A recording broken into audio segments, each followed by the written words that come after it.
ओम नमः शिवाय। ओम नमः शिवाय। मित्रों, मैं आचार्य चंद्र प्रकाश अपने इस YouTube चैनल में आप सबका हार्दिक स्वागत करता हूं। आज मैं आपको बताऊंगा कि शिवरात्रि व्रत की क्या महिमा है, जिसका आधार है स्कंद पुराण। स्कंद पुराण में इसकी महिमा का वर्णन एक कथा के माध्यम से किया गया है, एक कहानी के माध्यम से किया गया है। उसी पर आज चर्चा करना है। चर्चा करने से पहले मेरा निवेदन है कि जो लोग चैनल पर पहली बार विजिट कर रहे हैं, चैनल को सब्सक्राइब करके बेल आइकन को प्रेस कर दें, ऑल पर सेट कर लें ताकि आने वाली वीडियोस का नोटिफिकेशन उन्हें सबसे पहले मिल जाए।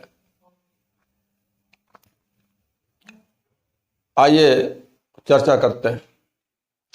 पूर्व काल में एक विधवा ब्राह्मणी थी।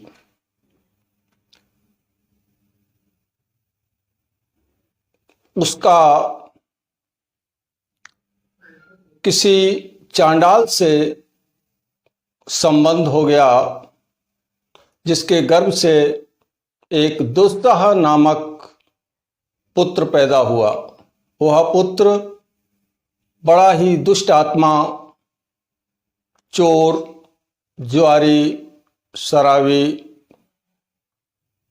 पर स्त्रीगामी, गुर स्त्रीगामी, व्यभिचारी, लंपट जैसे आसुरी गुणों से संपन्न था।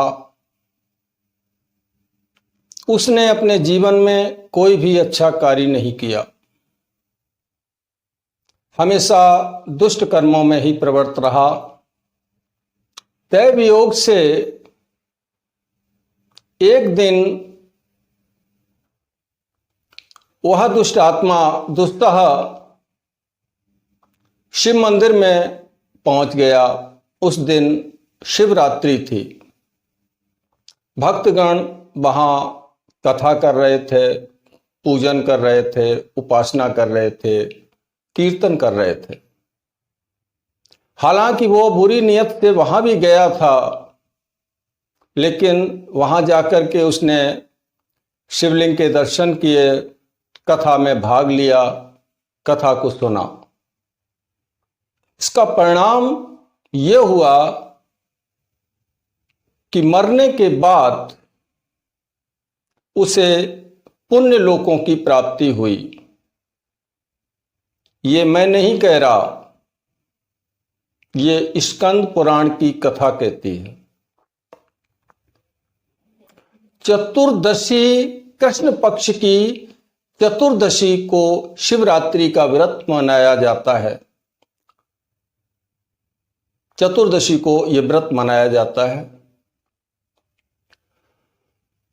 तो उस त्रयोदशी यानी शिवरात्रि के प्रभाव से उसे पुण्य लोकों की प्राप्ति हुई। समय बीतने पर उसका जन्म महाराज चित्रांगद के पुत्र के रूप में हुआ, जिसका नाम विचित्रवीर्य रखा गया। ये वो विचित्रवीर्य नहीं है जिनका जिक्र महाभारत में आता है, क्योंकि ये बहुत पहले की बात है, सतयुग की बात है और महाभारत द्वापर काल में हुआ था। विचित्रवीर्य बहुत ही सुशील, सुंदर, रूपवान, धार्मिक प्रवृत्ति का, शिव भक्ति में तत्पर रहने वाला, राजोचित लक्षणों से युक्त पुरुष था। उसने अपने जीवन में हमेशा शिवरात्रि का व्रत किया। व्रत करने के उपरांत उसने अपने राज्य में सभी लोगों से शिव उपासना करवाई और साथ ही साथ आजीवन वो व्रतबंद रहा, हमेशा भगवान शिव की पूजा और उपासना में संलग्न रहा। जब उसका अंत समय आया, मरने के बाद वह शिव सायुज्य को प्राप्त हुआ, अर्थात वो शिव के स्वरूप में समा गया। मित्रों, विचार करने की बात है कि एक बार व्रत करने से वो राजा बना और राजा बनकर के जब उसने शिव उपासना की,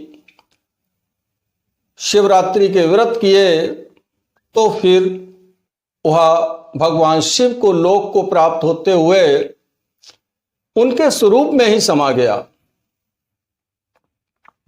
एक बार महाराज दक्ष ने यज्ञ किया जिसमें सती और महादेव को निमंत्रण नहीं दिया गया। सती अपनी हठ के द्वारा अपने पिता के घर पहुंच गईं। वहां शिव का अपमान होते हुए देख करके उन्होंने आत्मदाह कर लिया। सूचना मिलने पर भगवान शंकर अत्यंत क्रोधित हुए और उस क्रोध में आकर के उन्होंने अपने जटा की एक लट को निकाल करके शिला पे दे मारा,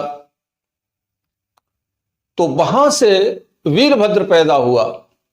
ये वीरभद्र कौन था? ये वीरभद्र वही राजा विचित्रवीर्य हैं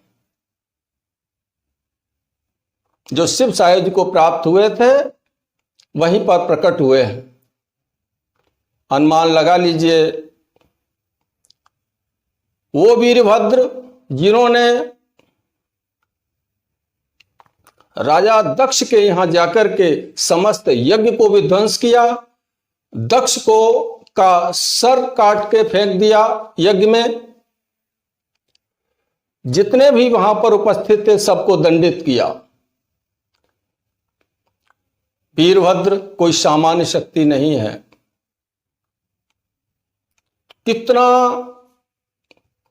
कितना शौर्य और शक्ति संपन्न वह दुष्ट आत्मा दुष्यह जो कभी चांडाल था, आज वीरभद्र के रूप में प्रकट होकर के संपूर्ण संसार से पूजनीय हो रहा है। यह है महिमा शिवरात्रि व्रत की। इस व्रत को करके महाराज हरिश्चंद्र, महाराज मानधाता जो चक्रवर्ती सम्राट थे, महाराज धुंधुमार, ऐसे ऐसे प्रतापी राजाओं ने शिव सायुज्य को प्राप्त किया, शिवलोक की प्राप्ति की, परम सिद्धि को प्राप्त हुए, अपने जीवन मरण को समाप्त किया। ये सब चीजों पर दृष्टिपात करने से एहसास होता है कि भगवान शिव का ये शिवरात्रि वाला व्रत कितना महत्वपूर्ण है। हमें भी चाहिए कि हम शिवरात्रि का व्रत करें। आशा करता हूं वीडियो में दी गई जानकारी आपको अच्छी लगी होगी। यदि जानकारी पसंद आई है तो इसे लाइक करें, मित्रों में शेयर करें। चलते हैं, वीडियो देखने के लिए आपका धन्यवाद करते हैं। मिलेंगे अगले वीडियो में नई जानकारी के साथ। तब तक ओम नमः शिवाय, ओम नमः शिवाय।